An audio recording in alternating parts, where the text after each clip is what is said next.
Hello, everyone, and welcome to Dr. Deep State. I have a very different kind of session today.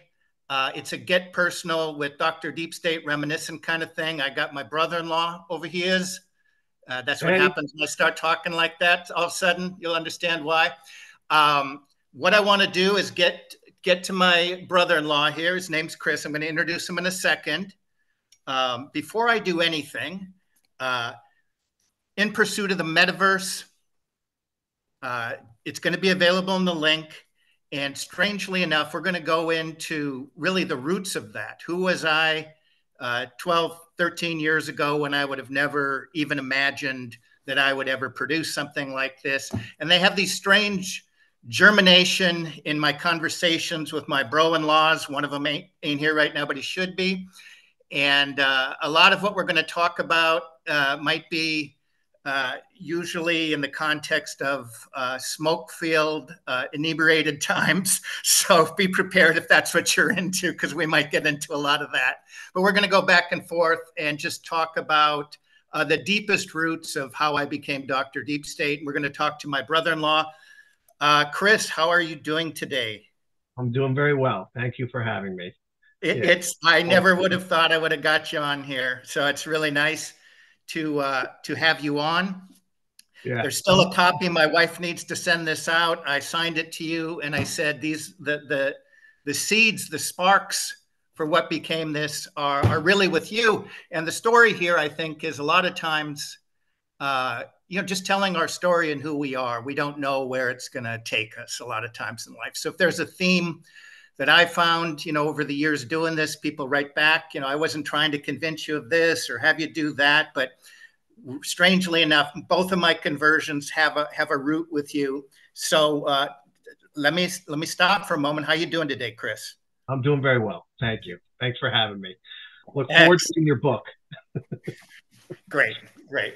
So I Yeah. got to get this off. Okay.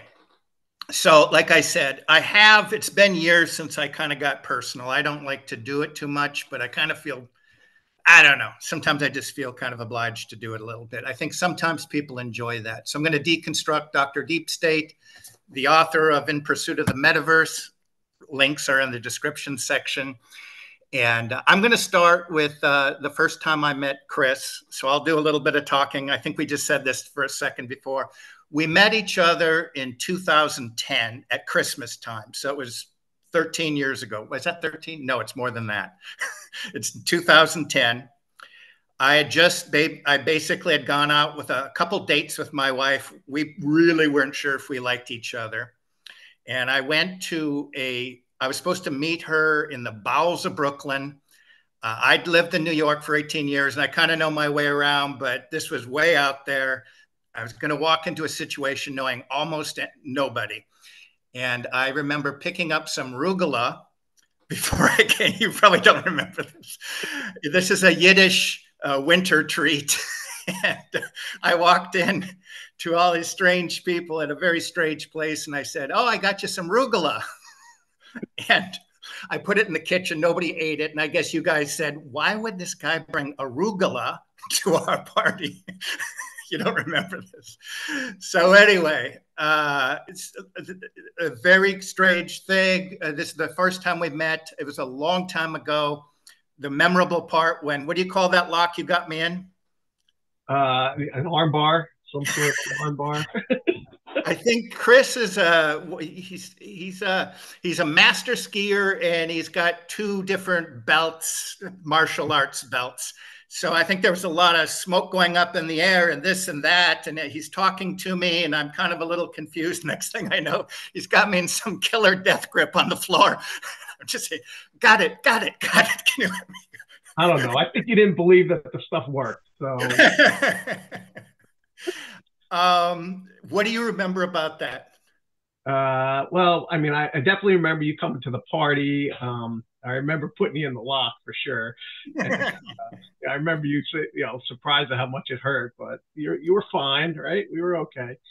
And I just remember, I just remember, uh, not much. I mean, it was a hazy. It was a party. There were a lot of people. I remember meeting for the first time. Like, all right, this is great. Meeting one of Jen's boyfriend at the time, and looking forward. I remember looking forward to seeing you again. I remember having a good time. It was a nice, pleasant conversation. And I think we Yeah. did go out again after that. I think we went to sushi, and I remember, helping you guys move. I remember helping going over your place in Staten Island. You were in Staten Island at the time, and yeah, I mean, everything's always been fun and pleasant. I enjoy having you as my brother-in-law for sure. Yeah, it's been fun. And part of the reason we're doing this is I don't get up to the city as much as I should. So it's Right. been a while. So it was just a chance for us to talk and just kind of rehash things. But you were saying your impression of me, I was the Yeah, progressive well, guy. I thought this is, this is a progressive professor. I don't think we really have much in common as far as liberal, versus conservative kind of worldviews and stuff. But unlike Anthony, if Anthony was here, he always pushes those buttons, and I'm always just trying to find the common ground. So I would try not to bring that stuff up, if I know that we're not really gonna jive Yeah. on that. But Anthony, he doesn't shy away from that. He likes bringing that stuff up, which makes him a much more interesting character to have on your show here than me. But I I just remember because we don't usually talk about this type of stuff unless he's around, And I remember, yeah, at the time I had read, some books. Anthony and I, we worked together, and we would always watch these conspiracy theory type shows at lunchtime. We were talking about this earlier before too. Like I was working with Anthony's wood shop, and it was just us two, and we'd take long lunches, and we'd watch. What are we going to watch today? We're going to watch the aliens. We're going to watch the flat Earth theory. We're going to watch, the Vatican. Like, what are we going to watch? As far as like what's going on where, and you know, we were just always into that. I mean, I remember the first thing that set me off was years prior. I had read that book that I had given to you eventually, which was the one on the on aliens. It was there was a guy, Corso, I think was the author. It was The Day After Tomorrow or something, I think was the name of it. Roswell. Oh yeah, it was Roswell, right? The Day After Tomorrow, something like that. And it was it was written by a colonel in the army. I think it was a colonel. He was definitely in the Pentagon. And I remember when my aunt gave me that book, I had it kicking around my house for 2 years. I was like, I'm not going to read this. This is ridiculous. And then I was going to see her. I think somebody died, and I was going to see her again. So I was like, I better read that book before I see her again. So I read it, and I remember being kind of blown away by it. And so then that's what eventually led me to giving it to you. But I don't know if you want to get into that quite yet. Well, for me, I don't know if you were a lot of our conversations, we had a heck of a time around pool parties, a lot of it, and cigars or The whatever other cigars, the flip poker, and all stuff. kinds of smoking, all kinds of drink going on. Always a lot of great conversations. Yeah, I definitely married, somebody that came up different from I did in the world. But I'd been in the city and I knew how to, kind of roll with that kind of stuff. Yeah, But yeah.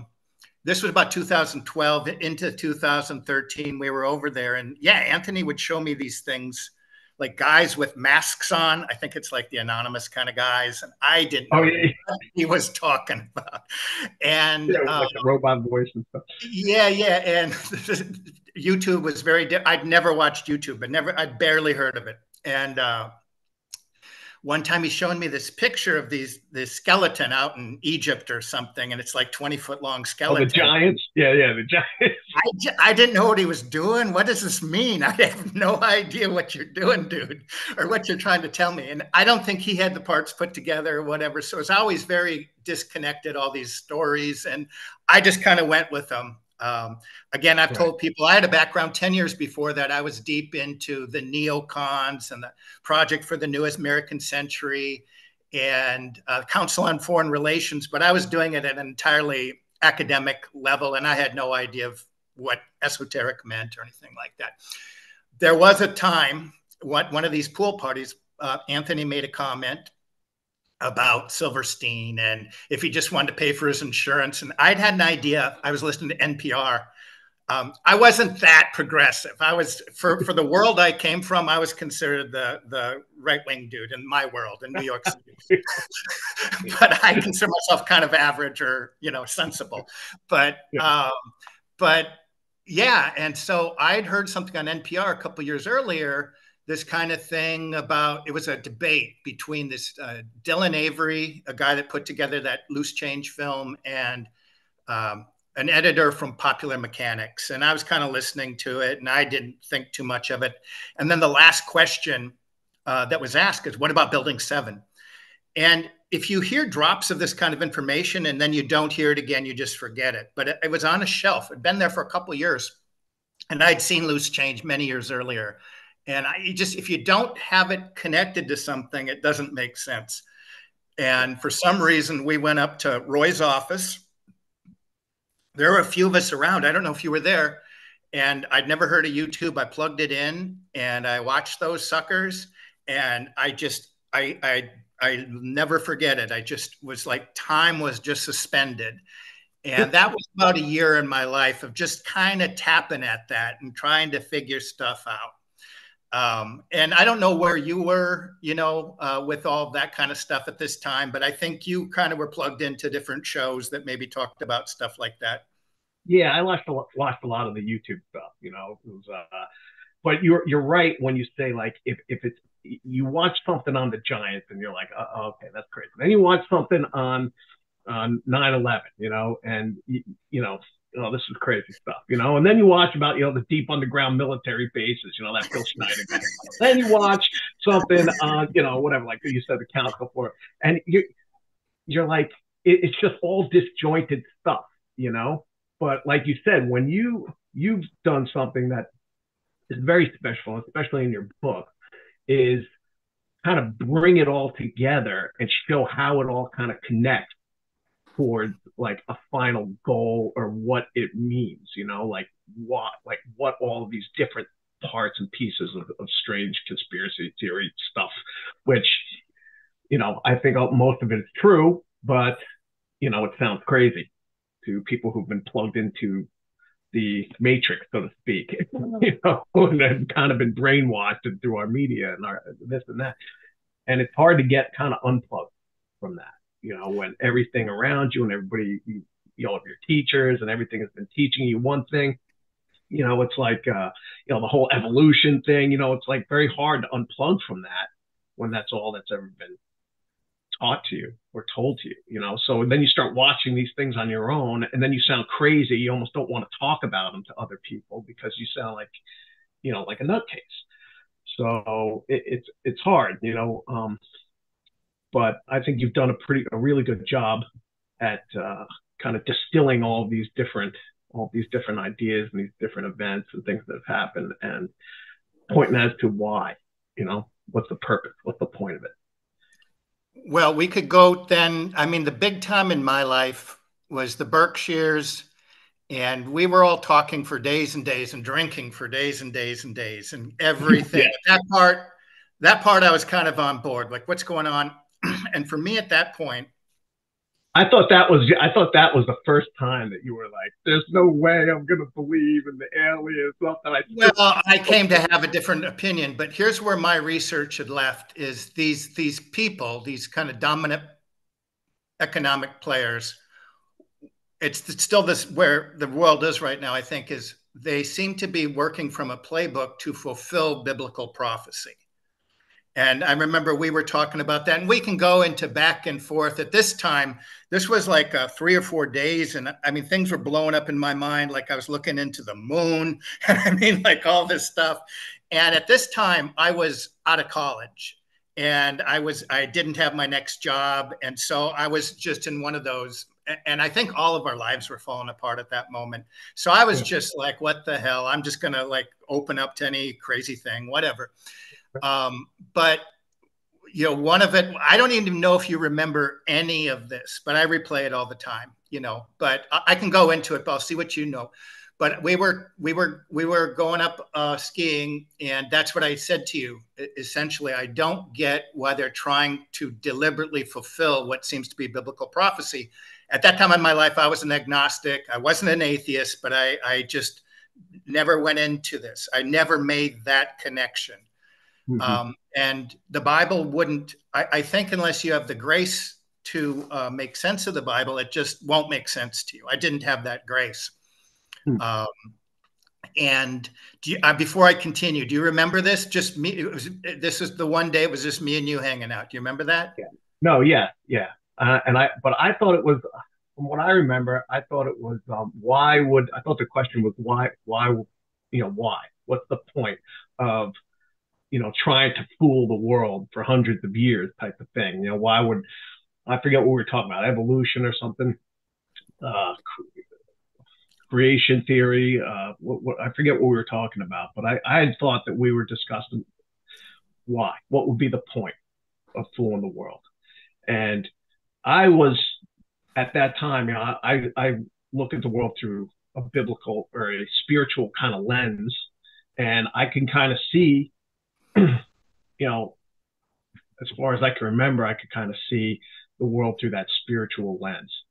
And I think it was just like my answer has always been, well, these things would try and disprove the Bible. You know, if you can cover up the giants, the Smithsonian covering up all the giants and stuff. It's like, well, you know, it mentions the giants in the Bible. So if there are no giants, well, then the Bible's just make believe. Just, if if you have evolution, for instance, well, then the Earth being created in 6 days is nonsense. So it's just all these kind of global lies that we've been told serve to disprove the Bible, right? Mm-hmm. And that's kind of what I had always seen. I don't know if that's what you remember, if that's what we were talking about, but I thought that was the gist of what we were saying. Yeah, and we were talking about the Bible, and so I'll quickly. I'm not going to do a journey home thing here. I don't think anybody. I ain't ever going to get invited on no journey home show. I know that already because of the way I came into the church. One of the things we were talking about the day before was the Pope, and a year earlier he'd been inaugurated, and all this kind of sketchy stuff. And I just had not many opinions about that stuff. But we were talking then about what just Christian stuff. And I knew, so my kind of theory on Catholicism was pretty generic. My wife was Catholic. I have a historical view of the world. So I had spent a year in Oxford at a medieval Renaissance, which is heavily Catholic. And I did tutorials with two kind of somewhat renowned nuns, and I knew Catholics knew theology, so I didn't have any issues like with that, and I didn't have any of the other that I would come to acquire, this kind of I didn't have that at that point. So we were talking about it, and you kind of had, and here's the other thing with Catholics. I'd never really met a Catholic that actually, in my world, and I grew up with Catholics, so always around. Just that really were even Christians or believed in God. And sometimes they did. And sometimes you'd hear I'm a good Catholic, but, I never probed it one way or another. But you had always said like, well, I'm kind of into it. I'm actually into my faith. So you were one of the first people that, okay, like, wow, a Catholic that, he said, this shapes me. This is who I am. So you were one of the, I'm sure they were around. I just never probed them on it. So when you were talking like what I think we were talking about, what is sin? Was the question. And I knew that. I remembered from being like a teenager, separation from God. That's kind of what I knew. But we were talking about this. I'll just get into my side of the story. We were up by ourselves in a chateau. What do you call them up there? Yeah, You remember this? We were at a chalet, and we were just by ourselves, and we were partying. All around partying. And just all the thoughts from this is days of talking about this stuff our wives are going crazy, probably listening to us. A lot of drinking going on. And this is why I never really tell my story. It's a very kind of, I don't tell this part of my story very much, but this is just how I remember it. We were leaving and just out of the blue, you said one thing. I've said this to you and I don't think you remember this, but you just said, just become Christian. And then you skied away. Now, Chris is a pro skier. He skis away. I hate skiing, can't ski. I'm just at this time pretty smacked up, and I have to, so I just remember, this is just blares in my head now for over a decade, that I looked into the sky and just the horizontal reality just went vertical. I don't know how else to say it. Just the Really? sky opened up, and I had just pierced to my heart a Christian experience. And I always thought about that. Like, if you would have said to me, "Oh, just become Catholic," I would have just said, "Oh my God, it's a good thing you didn't say that." But you said, "Just become Christian," and I had just this hardcore, transformative, just grace came down. I've prayed. I'd Oh, prayed like when I was really in a bad spot over the years. I would pray like, "Don't let me get a DUI, Lord." Like, I mean, I was really in a spot, but I never prayed. I didn't have a spiritual life. But I was going to do my first actual prayer. Like, wow, I think God's listening. And I prayed, "Can you get me down?" I said, "I have a feeling I'm going to start believing if you can just get me down in one piece." I'm just making it down to the bottom of the hill. There was a fire down there, an outdoor fire, and I sat and I did a selfie. And I had this, and I've lost it ever since then. But there was a look on my face that my life was falling apart, but I just knew something had transformed in my life. Um, huh. and that was a huge, huge thing. I And the didn't point know being, that. something you don't remember, and it's something like that. But I think the point of this conversation today is, a country preacher once told me, you tell people your story and you move on, right?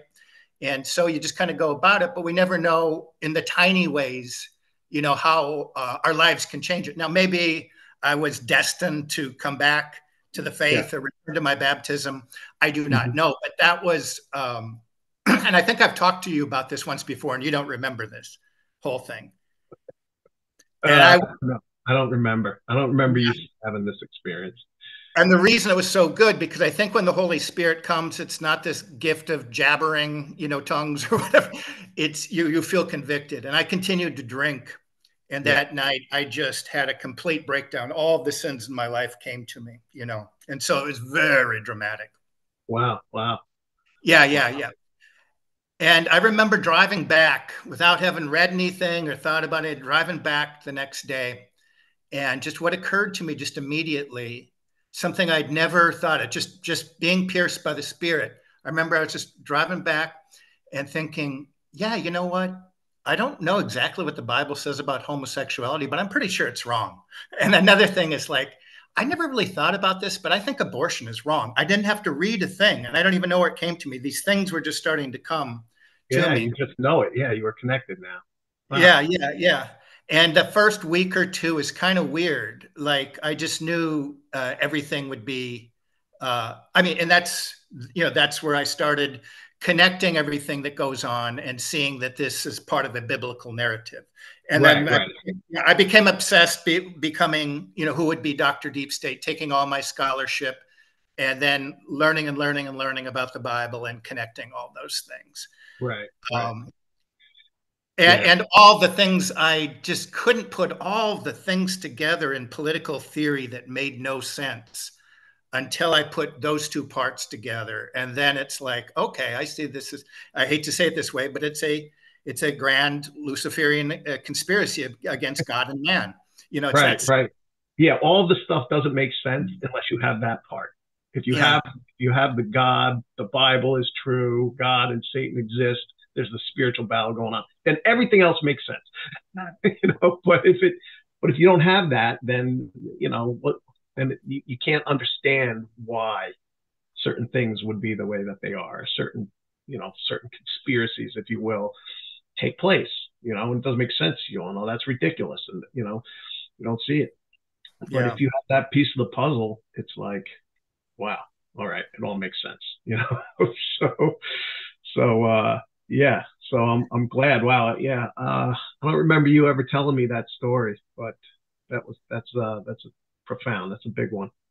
So thank you for Oh sharing. yeah, yeah, yeah. Now, as far as being transformed and from the inside out, and holiness, that is a long schlep. Now, yeah, You go this is into this, difficult. like, when you go into the Protestant route in the Protestant truther world, it kind of becomes more about spotting things in the world than walking a life of holiness. And that took a long time for me to, I never got, I was raised in a Lutheran tradition, so I didn't even hear about like an idea of like the rapture. I heard about it from all my Jewish students at Brooklyn. They're like these crazy Christians think they don't, they used to laugh at those kind of things, but so once saved, always saved. I've never heard of it. Like you can just say something and then you're good to go, live your life. Yeah, But they yeah, permeate the YouTube Christian, kind of Protestant evangelical world is really kind of the loudest voices are the Baptist voices, the really anti-Catholic voices.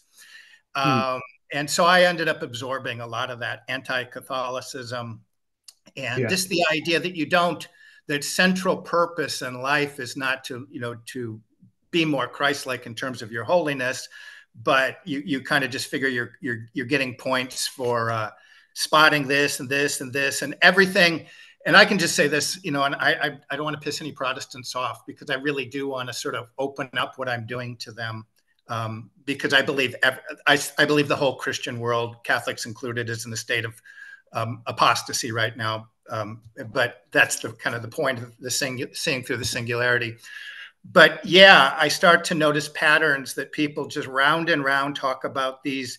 Okay, flat Earth, round and round, lizards, round and round, deep underground, and you just realize you come back in a year, and I don't. Their spirituality seems to be the same, but they're just kind of going round and round with these things. And a big idea of my book is the nature of reality itself and what we can penetrate and what will remain a mystery and where we go for trust and truth in that, and how do we go to the scriptures for that? So that was a long journey of me kind of going through, and even a lot of Christian truthers, they call it the Vatican, they call it the Methodists, call it the Presbyterians in the Vatican, and next all is it's me, the Bible, and my Facebook page, my internet group, and then you're kind of saying, why doesn't everybody else just read the Bible like I do?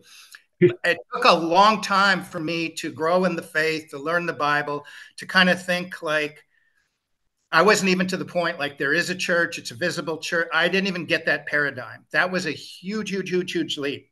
That would take a while, but I was just the proper doctrine, because that's all it really is on YouTube, is especially Protestants going after all the different. There is no unity in it, and even something like finally hit me, like even in Calvinism, that purports to be the strong, the smartest people in the room. They can equally have an amillennial, post-millennial, or premillennial. But those are three radical different teloses to time within the same little denomination here. okay, And so I just started building all these problems and problems and problems. It was a really difficult time. So I wrote Seeing Through the Singularity as a Protestant truther, but I wasn't really interested in the truther. It's a cosmic conspiracy against God and man, and I juxtaposed, Kabbalism, the direction, the telos of Kabbalism, and the telos of Christianity. But before I turn it over to you, yeah, that is the good idea. Thinking about God, it would be the world right now would be so alienating. Just think about all the stuff kind of going wrong, all the crisis in the church going wrong, but this is another thing Chris sent to me 2 years ago. He gave me a copy of Trent and the Church Fathers, who talk about this time in the church fathers, because the Bible's constructed in a way that's why we can go through these crises in faith and say, fear not, in these times that we're living in. right. Yeah. What I'd like to talk about with you is talk about Chris is a cradle Catholic, and just talk about your general, just real, what's your Catholic walk been like? And I mean, one of the things I wanted you to talk about is you became a traditional Catholic. Right. So, all right. So I was cradle Catholic, right? Raised Catholic. And, it's like when you're a kid and your parents are making you go to church and everything, like, you kind of rebel against it. Why do I have to do this? And you go through this phase where, when you're finally out of the house, you're like, forget it. I'm done with this. I'm not doing this anymore. And, But you did go to Catholic college. So I went to Loyola in Baltimore, Jesuit college. but I never went to church, when I was in college. I didn't do any of that. And it wasn't until really kind of towards the end of junior year and into senior year that, you start to wonder, what am I going to do with the rest of my life? I'm almost out of here. I'm studying this degree I want nothing to do with. I just got to get it and, move on. And so you start asking yourself questions, about what's my purpose? Where am I going? What's the point of all of this? And through myself asking these questions, I kind of got led back to God. I led myself, almost talked myself back to the church, and started going back to church, started praying, and started thinking that maybe I was being called to be a priest, right? So but, at first I wanted to go be a ski bum in Utah. That's what I always wanted to do. So I told God to just put that one on hold until I could go out there and take care of my own fun. And that's what I did. I graduated. I moved out to Utah, got a job brewing beer and skiing, and it was great, for a little while. But the whole time I was out there, I was going to church out there. I was getting involved in the parish. I did CCD, work teaching the kids. Did, Bible study group. And what I noticed is at the ski town, it was very hedonistic. Everybody, all my groups of friends that weren't Catholic were just all about the next adrenaline rush, the next either mountain biking or skiing. And, it was just, then we're going to go out drinking and smoking and all this other stuff. And after a while, you just start to say, this is empty. This really is empty. Now's the time, I think, that God is calling me back out to go look into this other question that I had about being a priest. So I was there for 3 years. I moved back home, and then I got into the Congregation of Holy Cross, which is religious order of priests and brothers. Their most famous college is Notre Dame. They're kind of like the Jesuits. They got their hands on everything. They teach colleges and stuff. And I did a candidate year with them, where it's a 6-year process. So it's like you have to do a candidate year where you get your philosophy and theology undergraduates all taken care of. Then you do a novitiate year, which is like a year like a kind of like a year retreat, where it's like almost like monastic. You do a lot of praying, silence, things like this. And then you go to the seminary at Notre Dame, which is a 4-year process. So I got through the candidate year. I took my theology, my philosophy courses, and then I got like halfway through the novitiate. And that was when I decided that, I answered the call, but it was the wrong number for me type thing. So actually, I thought I was being called to I liked the monastic aspect, but the Congregation of Holy Cross was an apostolic order where they were out doing all different sorts of apostolates. And I was kind of more into the spirituality and the prayer and the sacraments. And, I hate to say it because it's one of the things that's bothered me my whole life, but I have a hard time going out and working with the poor, for instance, or going out and, doing some sort of apostolic work, and that was really the big thing. Like they sent me for a month during that year to Phoenix, Arizona, to work in like a soup kitchen. And I was miserable. Like I was just so like depressed, and I got like almost like suicidal when I was there, like how depressed I was working in this environment. I mean, cleaning poop off of in the bathrooms that some guy flung it all over the place. It's like what these people, like, why are they doing this? Like, I just couldn't understand, like, that they were mentally, like, why, all the drugs, and, you're finding needles here and there. And it's like, trying to help people, but they don't want to be helped. I just had a very hard time with it. And that was one of the, when I came back from that was when I decided I had to leave and move on. So I actually looked into like a monastic life. I went and hung out for a week with the Trappists. And then that scared the heck out of me. After that week, I was like, there's no way I could do that. That was just too hardcore. Wow. And so that's when I said, you know what, I just kind of have to walk in the world and try. Maybe you could just make beer in a monastery. Yeah. I was like, oh, this would be great. I'll be fine with hang out in the monastery. Um, Yeah, it kind of hit me when I was there, like how serious that was. I mean, I was scared. I had like this at night. I had this like spiritual fear experience that I was like trembling. I was like, "There's no way I can do so two things pop up. I never realized you'd gone that far in all this stuff. So two things. One time I remember you saying you were on a retreat with all these guys, and you realize you're the only straight one there with all these, potential priests. I remember you it." telling me that story, and that kind of stuck in my mind. And some people have these more dramatic revert kind of stories, Mm-hmm. but it sounds like yours is just kind of gradual. There was no big moment. Everything for me has been gradual. It's been Yeah. big, long, gradual, arduous kind of uphill climb that, I fall. I mean, this is one of the things I struggle with really with my faith is, you know, you know, committing the same sins over and over, trying to, going to confession, coming back, trying not to do it, falling again, and it's like, where's that big moment? Where's that grace that I hear all the Protestants like, oh, I was saved on Tuesday and I never sinned again,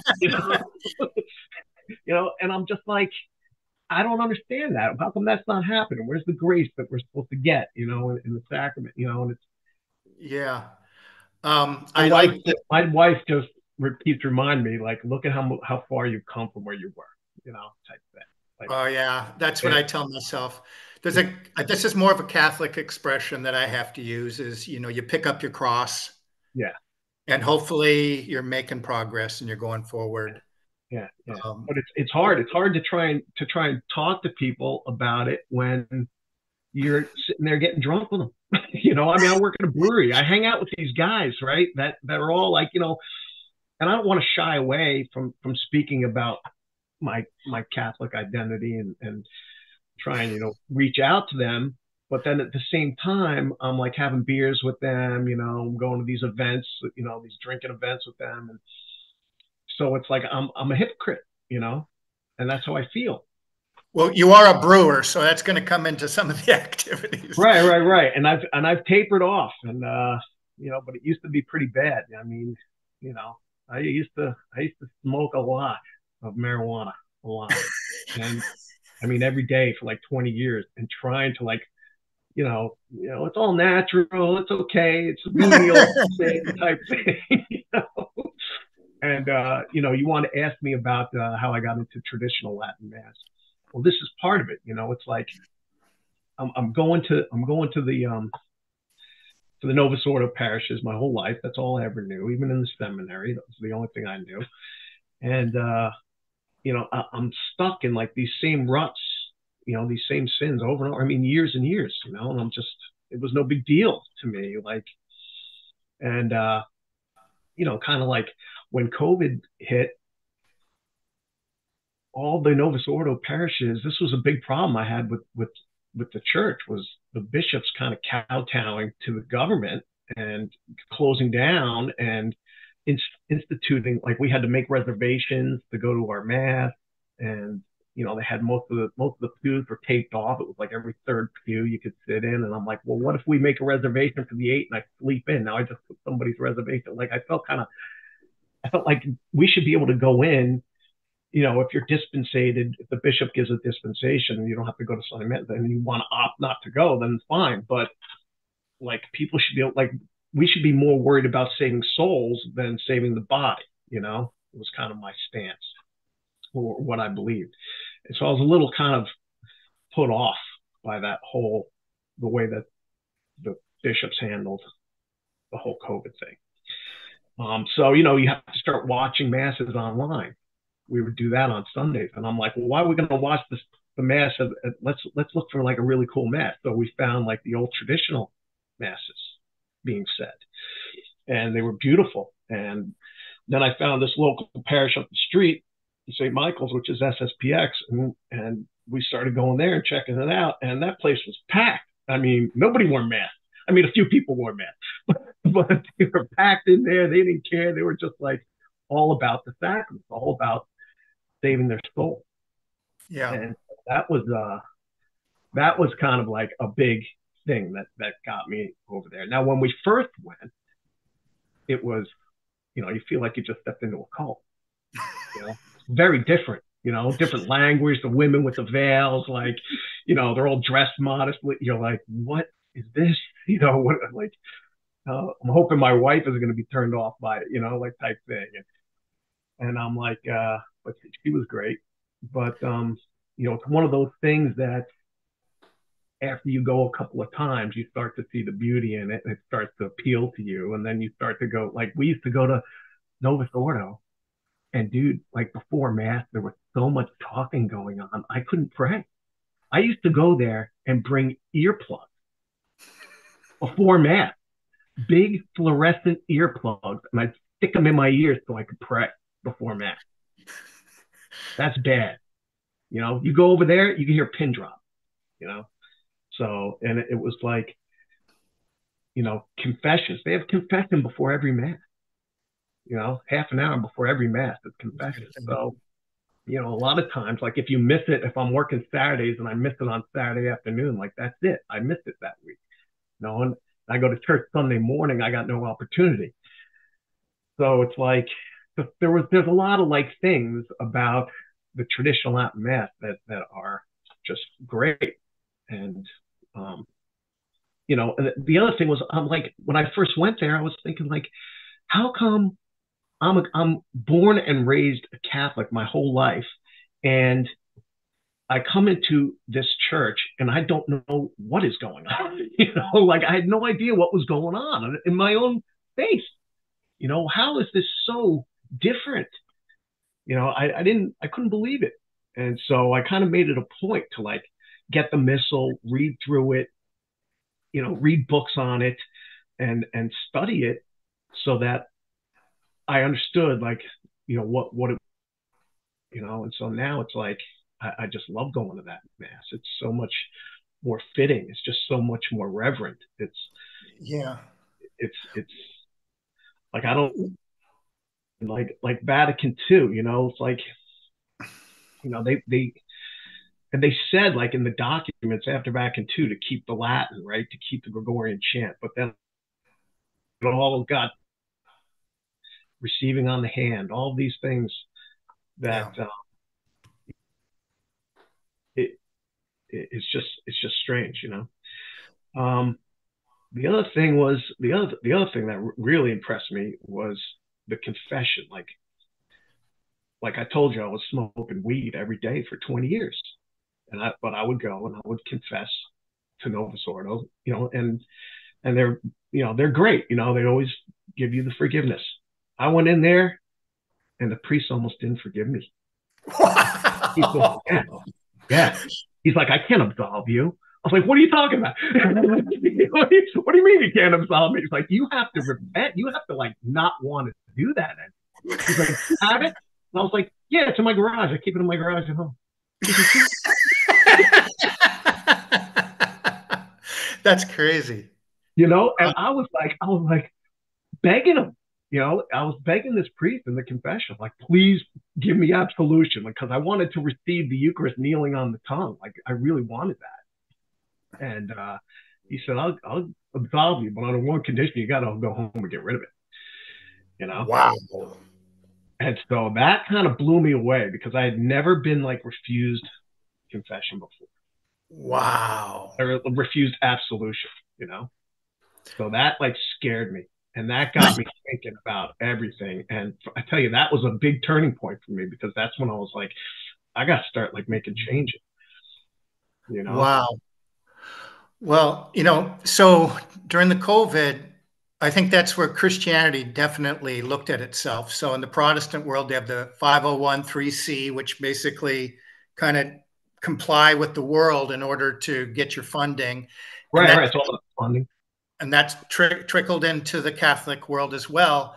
Yeah, for but sure. You do see people that kind of saw through it. And in the Catholic world, you're going to see more traditionalists that are going to say, screw, because they're not as glued to the world and they kind of saw through it more.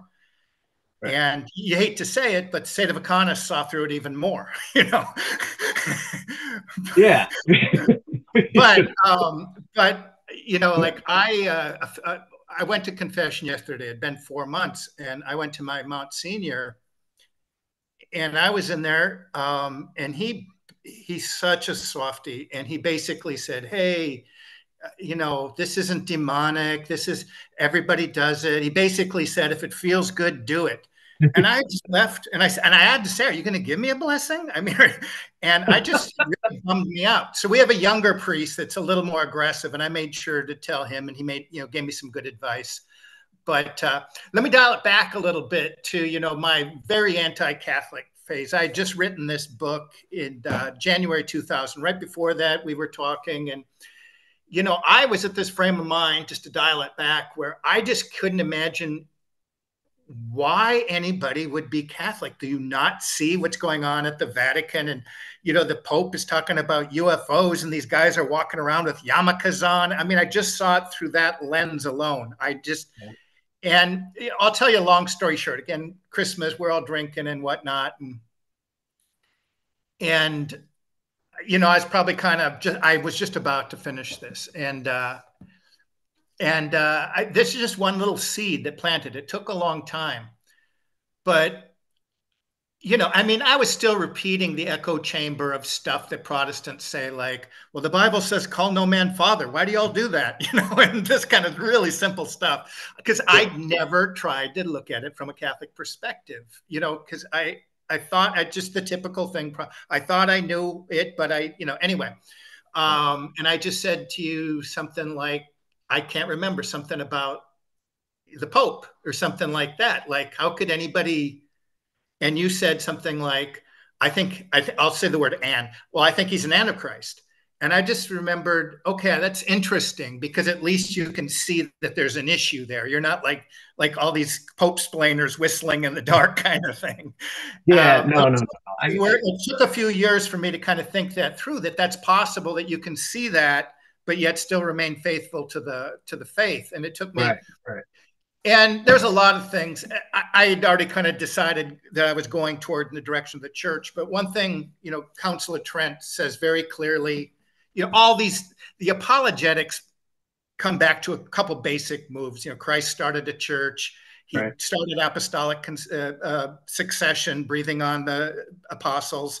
He started a church with Peter. These are the standard things. Even Lutherans believe this. So this was not tough for me. And that he said, if you want life in you, you must eat my body. But it's just a tricky paradigm to kind of get. And one thing that's just spelled out really clearly in here is that Christ started a church, and in his church, there'll be weeds and tares.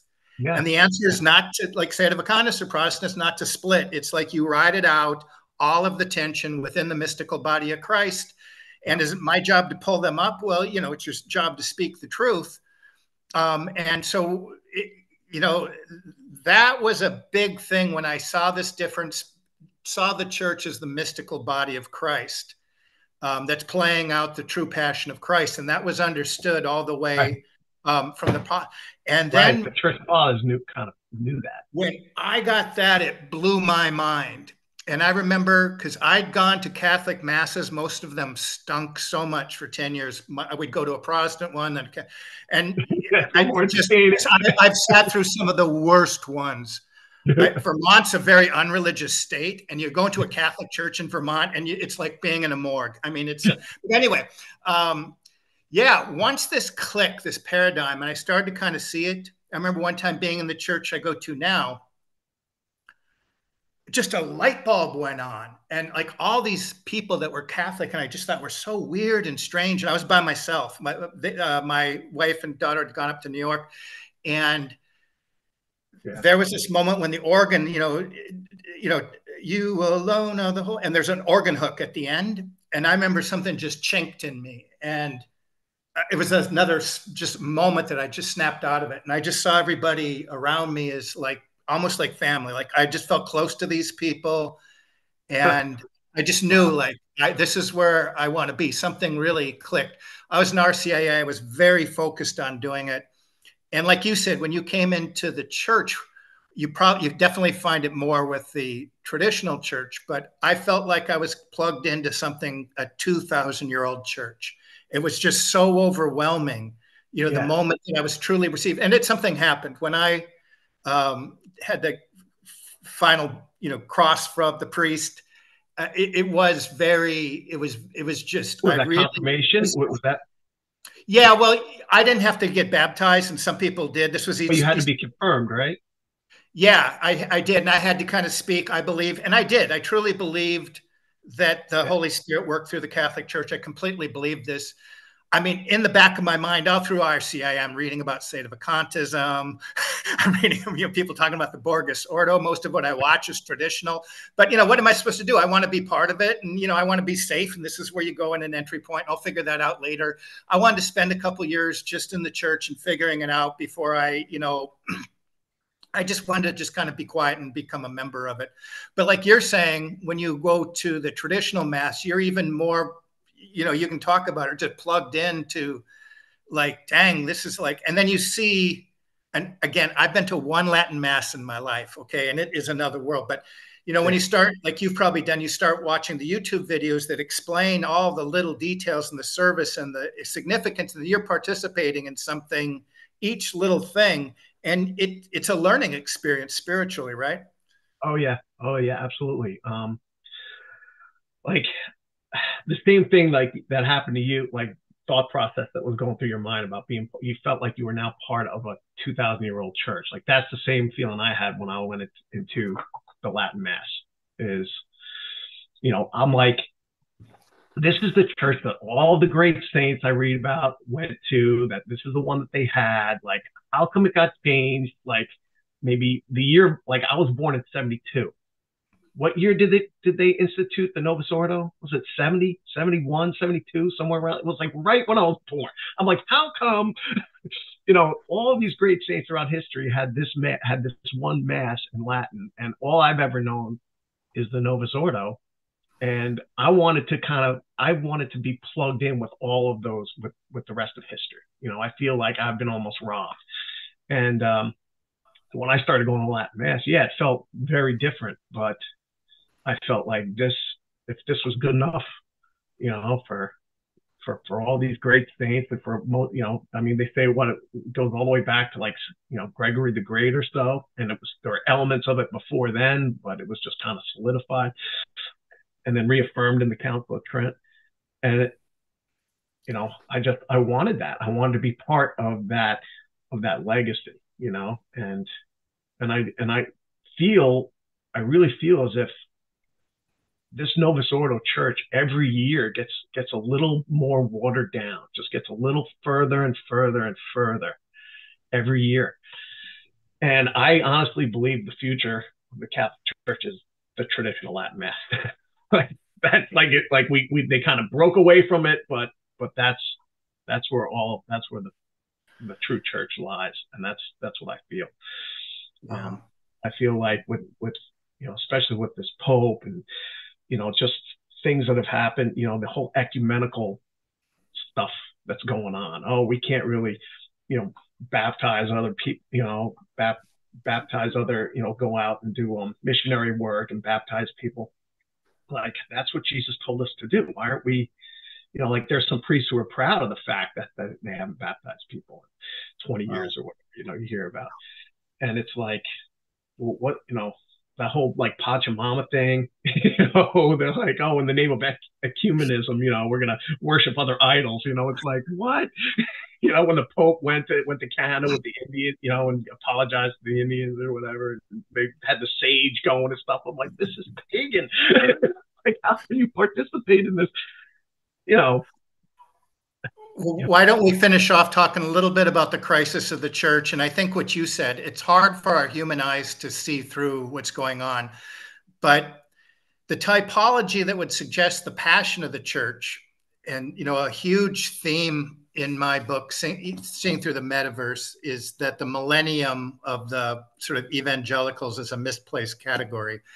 But there is this idea in Catholic tradition and Catholic prophecy of, of the church dying, but coming out on the other side, right, a rebirth. And it's hard to kind of see that through our human eyes, but I guess we walk in faith. I mean, we'll all be dead before that happens anyway, right? But Yeah, speaking about it, just kind of gets worse every day, doesn't it? Seems like it. What part are we in the passion? Is the church in the passion now? Are we in the Garden of Eden, or is it being scourged? Like, at what point? How much further, how much longer is there to go? Like, how much worse is it going to get? I just don't. I have no idea. I, Uh, I but think it will get. It'll come. The cancel culture. Um, I think things going on in the Middle East, why people are blinded by it and don't want to see it, is that's the direction that things are going. And when we allow it to happen there, it'll come back to us. That's both true in secular history and in church history. But I don't want to beat that drum. I know it just turns everybody off. But yeah, I mean, I can see it even in terms of our Constitution in America. First, they removed prayer in school, and then at football games, and then nativity scenes, right, and right, then right. and you can follow it from the new mass to going in and changing things in the traditional mass. That direction's not going to stop, and the same pressure groups are there. And Right. none of this is magic, that there's a Luciferian conspiracy. It's just biblical. The question is why people don't want to see it. The powers at work, and they're a mixed group of people, but they're intergenerational, and their goal is to prepare the world for the arrival of the Mashiach, the Antichrist. This is not rocket science. It's why people don't want to hear and see about it. They want to protect their faith without recognizing that obvious reality in the world. Hmm. And you're just not going to. You can show these kind of things. They're fear porn every day about what's going on in the church. But if you're not willing to address that obvious thing and the obvious enemies of the church, then what do you expect? And I'll leave that be. But sometimes I get frustrated, because I try to deal with that in my book. I'll have links, but in order for that idea, because I do believe, to me, and my book was targeted toward historical I want to be broad. I want to invite anybody of any persuasion to read it. It's historical Christianity. The assault on reality is ultimately about historical reality, the mystical body of Christ, and the heart of that is the Eucharist. And that's consistently where the attack has been. But yeah, when I see the direction today, so they'll be in the secular world, anything that doesn't go with the flow is hate speech. There's so much of it. We saw it in the 3 different incidences in Ukraine, and what's going on today, where people are scared to call out what's going on today. We saw, and Right. hey, sometimes I'd be tempted just to kind of go with the flow. It helps for the algorithms. I could start asking for money on my site and become a professional, or maybe I'm not. I don't probably have the personality for it. But yeah, it's frustrating because it's that one true. And here's where I'm going with it. The last bastion of what they're targeting, and you see this right now on YouTube, it's the traditional Catholic math. There's a reason for that. That is the last bastion of what's going to protect the liturgy and the Eucharist and the ecclesiology of the church.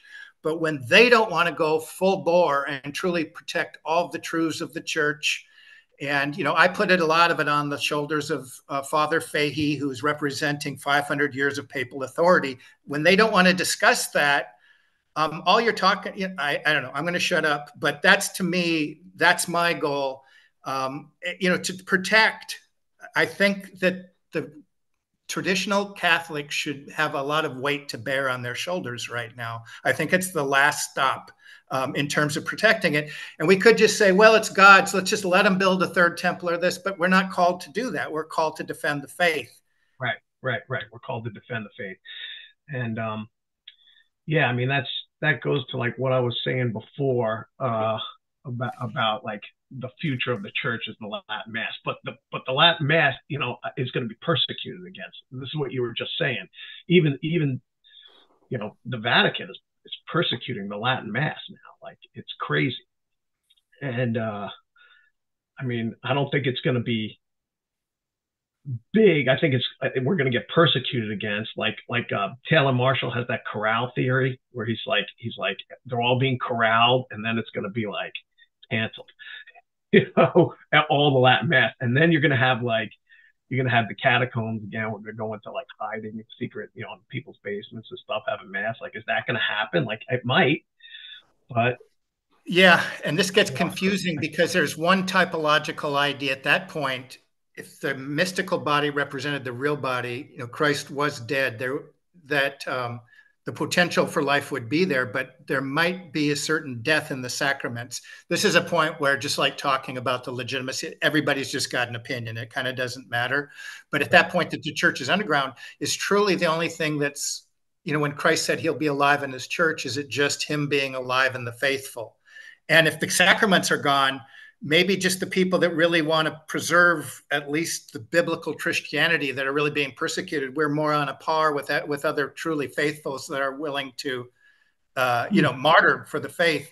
I don't know. These are just ideas. I know some people have all these delineations, but I think these things are coming in our lifetime. Yeah, I think they are. I think things are happening faster and faster. With the internet, with technology and everything, it's like it's just going to happen so quickly. It might happen in our lifetime. I think it probably will. And but are we going to be ready for it? That's the thing and that's like what we go back to before about just trying to make yourself as holy as you possibly can be, as pure as you possibly can be. Try and follow this word, go to confession, get yourself, keep yourself in a state of sanctifying grace, and just keep working on yourself. Yes, reach out to others. Yes, I'll answer questions and, I'll try and bring people in if I can. But, my main job down here, I see, is getting myself as holy as I can. And yeah, that's a hard thing. It's hard, yeah, especially when we live in this world, which is basically steeped in sin. Everywhere I look, triggers everywhere. It's like you're swimming in an ocean of black muck and trying to stay clean. And it's like, I rely on the sacraments. I rely on prayer. The rosary is like huge, man. You got to say that every day. Get yourself in the habit of saying that. It's like you can control your thoughts. It's almost like it's a meditative prayer that trains your brain to think about salvation history, to think about what Jesus did for us. So when some evil thought or impure thought pops in your head, some girl walks by, it's like boom, think about one of the scourging of the pillar or whatever. Think about the cross, and because it's easy to get distracted, when you're praying the rosary and you just keep catching yourself and bring yourself back to the mystery, that whatever mystery you're on. And that trains the brain to, just every day saying the rosary, so that when you get hit with things out in the world, you can kind of take your mind, you can catch it and control your mind. That's been a big help for me, is the rosary. It's really big for me. It's even at just the basic duty level, I need that part in my day where I'm going to do it. It's almost like preparing yourself each week for the Eucharist. It's a tiny kind of preparation. Like, are you going to have that moment, but you're going to commit to it? And so it's just there, and it's a testing of your faith. We test our faith each week when we approach the Eucharist, and then when we do it, it's a check on where we're at. You were saying like people, and there's a lot more of that. Like in the Latin Mass, they do a lot more fasting. They go back to like the pre-Vatican II. Like the Novus Ordo now, you give up meat on like a couple of Fridays a year during Lent. And now it's like, all right, and I catch myself eating meat, but I'm trying not to eat meat on Fridays. But it's difficult. I mean, it's just like I eat meat all the time. They have more fast days, like these Ember days are coming up next week. It's going to be like Wednesday and then Friday and Saturday, 4 times a year. They have Ember days that are fast days that like the Novus Ordo doesn't do. Like they just got rid of them. And so, like, man, fasting's so hard. Like I can make it to like 2, 3 o'clock in the afternoon, then I stuff my face, and it's like has the opposite effect. Like what I'm trying to do. So I gotta like try and pace myself, have a little something, but but it's like it's that same thing. It's the same thing that the rosary is doing. Like, right, it's trying to strengthen your mind and your like it's just trying to strengthen your will. So if you can control like your passion for hunger, then you can control other passions in your life. It's like lifting weights every day. You're just building up your strength, your willpower through little sacrifices like no meat or and so like these are the things that I've kind of rediscovered in the traditional Latin Mass that I'm trying to put into practice every day. I'm still, kind of a newbie at it, and I'm having a hard time, but just keep trying. I just got to keep trying. Yeah. Yeah. So, Yeah. I mean, that's, one of the big parts of opening up this paradigm. It's so huge. I mean, Protestants kind of get, both Calvin and Luther picked parts of they cherry picked parts of Augustine that they liked. But between, like you're talking about these habits, say Thomas Aquinas talks about so much of that. And when you take both those two things, there's just such good guiding sources about, what we think for anybody, just in terms of managing your life. St. Thomas Aquinas was brilliant about it. You were telling me the other day, like just a lot of times the people, you live in Long Island, and the people like that you're around, there's a lot of people that are just kind of dark. oh, there's a And lot of darkness, especially at the brewery. Like, I mean, I'm thinking about, how much longer can I be there, type thing, because it's just, there's a lot of darkness, people wearing black, goth, like this death metal music is like, everybody's into this. They listen to this stuff. It's like satanic screaming, and they find it, they love it. I don't understand how this is pleasant to anybody. Especially if they play it and other people have to listen to it. Like, aren't you embarrassed to like be playing that and forcing me to listen to it? So I mean, you hear blasphemy, like they use the name of the Lord in vain like 7 times a day. I hear it at least. People just saying JC, just like in a pejorative, angry way, and so you just try and say a little, quick prayer or something of um, repentance or whatever. Like it's just so dark, and what can you do? I try and invite people. Like, it's funny. There's this one girl I work with. She's great. I love her. She wears all black, and now we've hired other girls, and they all wear black. And she's like, "What's going on here? Why is everybody wearing my thing?" And I was like, "Oh yeah." I was like, when you started wearing all black and the nose piercing, your whole look and everything, you were like a real rebel. I was like, but now everybody's doing it. I was like, you're not a rebel anymore. I said, you want to be rebellious? Join the Catholic Church. She's like, whoa, no way, no way. I was like, then you'll be a real rebel. you know, it is the last refugee of just counterculture, Yeah. It's complete counterculture, So, but she, no way, not for her. But I figured, throw it out there. You throw out these seeds, these little invites. You think about that. Maybe she'll think about it. I don't know. But that's like all I can do over there. You start bringing it up to people. Next thing you know, nobody wants to talk to you. The crazy guy that. So it's like you kind of have to weigh like how much am I going to push, but at the same time, what can I show them? But at the same time, like, if like we go up like having beers afterwards and I'm drinking, well, then what kind of example is that, right? So it's like I you can't be a hypocrite. The more you preach about this stuff, the more you got to live it, right? Otherwise, you're scandalous.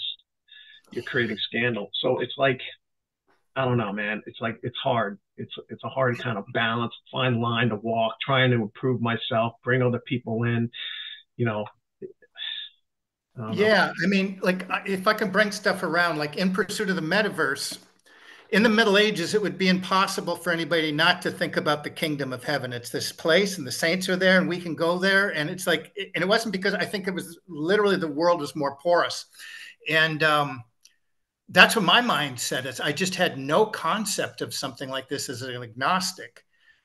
But I mean, I think for someone to make that jump, who knows how it happens or how it, I mean, obviously it's grace, but it's like, that's what clicked in me is that I mean, there were times in my life I kind of wished it was true, but how do I believe it? Because I probably believed in evolution and things like that, but when you do see it, that this is real, what's exciting is that, I mean, this sounds corny. Life has a purpose. Like being holy has a purpose. Like right. Where you're destined, because you have to get the grace that you're a seed, you're a mustard seed, and this is your destiny.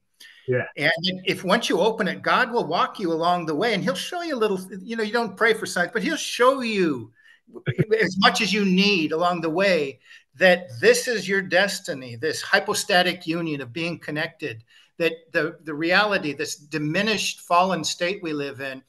And that's why, like, that was a big thing when I started looking at Catholic sources when I still that we're not in total depravity. The world, nature was damaged. We see a lot of ugly stuff like deserts, but we see a lot of beauty. Humans were damaged, but we still have will. And if we draw close to God, He'll draw close to us. There's this longing. And I think all along there was this deep-seatedness with me, is like, this all there is.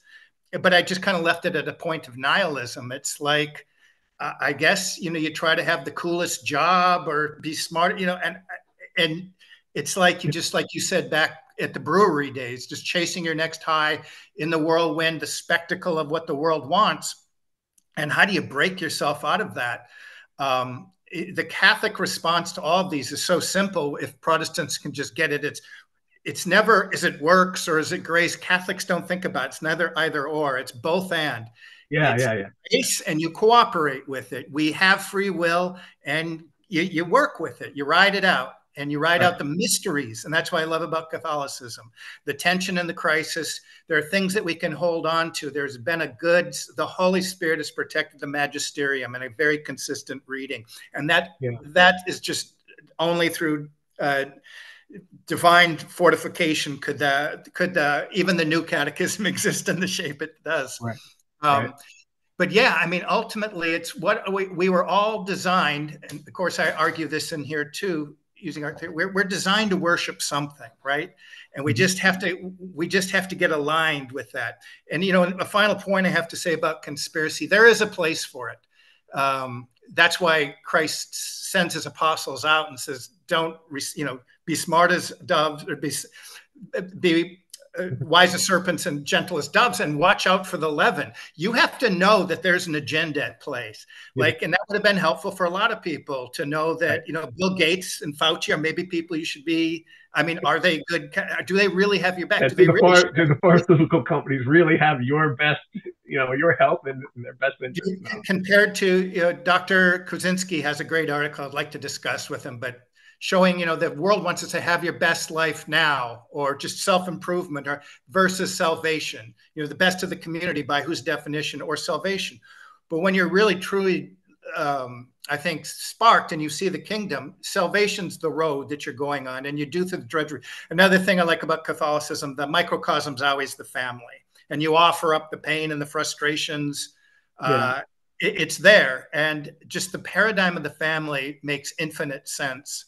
And so you could be an illiterate peasant, do right by your family, and you're on a long way there of just walking the path. Right. You can live out your faith just in your own home, just trying to serve each other in your own home. So and thank God for that. Because it's hard.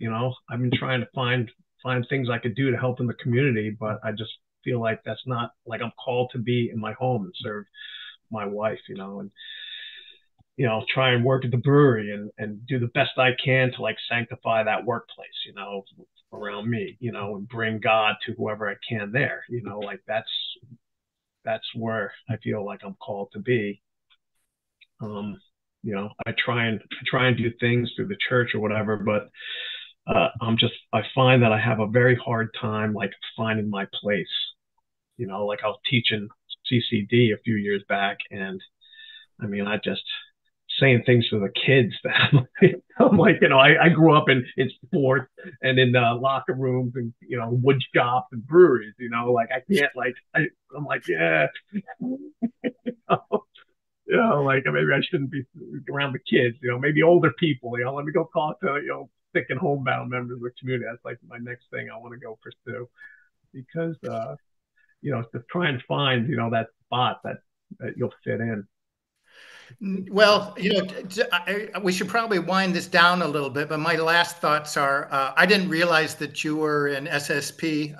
That's kind of cool. Along my journey, I really got into Archbishop Lefebvre, and one of his books really hit me. They have dethroned him, really hit me very deep. Like what Yeah. that's once I got down this, when something hits me as true, it hits me very deep. Hmm. Um, and from what I know about and I know there's a lot of back and forth, whether they're completely in the church and all that kind of stuff. I would love, I don't have access to a traditional maths. I would love to be able to be part of it someday. I wish someday that there could be more unity among the people that practice the traditional mass. Right. But definitely, I would like to be in a community where I have access to that someday. So that's in my prayers, is that somehow my family could be moved in a situation like that. I feel that calling. And again, if I finish all of this, like whether these words will be absorbed by anybody in the traditional community or I'll be gatekeeping out, it's God's will, not mine. What am I going to do? It gets frustrating with all these things, that we seem right in our own minds. Um, but like you said, each of us, it is a matter of getting up today, putting our pants on, and serving the Lord that day. And I Yeah. think Protestants can do it, being Yeah, they do it. right They, by God, but as Catholics, we have the wisdom of the saints, we have the magisterium, we have the history, we have along with that is the hierarchy of the church that can guide us, although this is getting shaky these days. yeah. But Yeah. God will put people, the right hierarchy in front of you, I think, if you put yourself out there.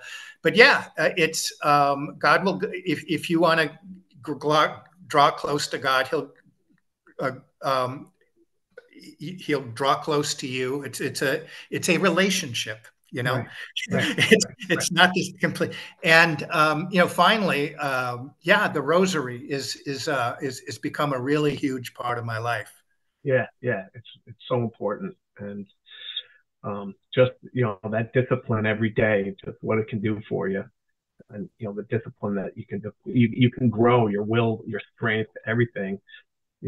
Our Lady is with you, holding your hand, through tough times, through temptation. Feel her presence, and you know, it's really a blessing and a grace. And I'm so happy to hear your story, and that you've like where you've come from and how you've kind of come home. And it's really been great. Thank you. Thanks for sharing that. Well, yeah, thank you. And then part of the reason, I want you on is, like I said, we don't always know what influence just leading a faithful life. What we don't always see, and I can even say in my own life, my parents over the years praying for my soul, and just we don't take into account Yeah. all these things sometimes. Right. But Right. well, brother Chris, it's been fabulous having you on there, and I really mean that. It's been Oh, so thank long. you. I miss you guys. Yeah, miss you too. When you coming up? I don't know. Next time you come up, we'll go to SSDX, man. We'll go to Last Dance Oh, I'd love to hang out with you all. I'd love to go to service someday. together. Yeah. Yeah. Yeah. But Definitely. All but right. I'm Well, gonna yeah, I'm gonna let you go, and it's been a lot of fun. okay. Thank you. I'll pray for you. Please pray for me. I Okay. will, brother. All right. Okay. Thanks. All right. Have a great day.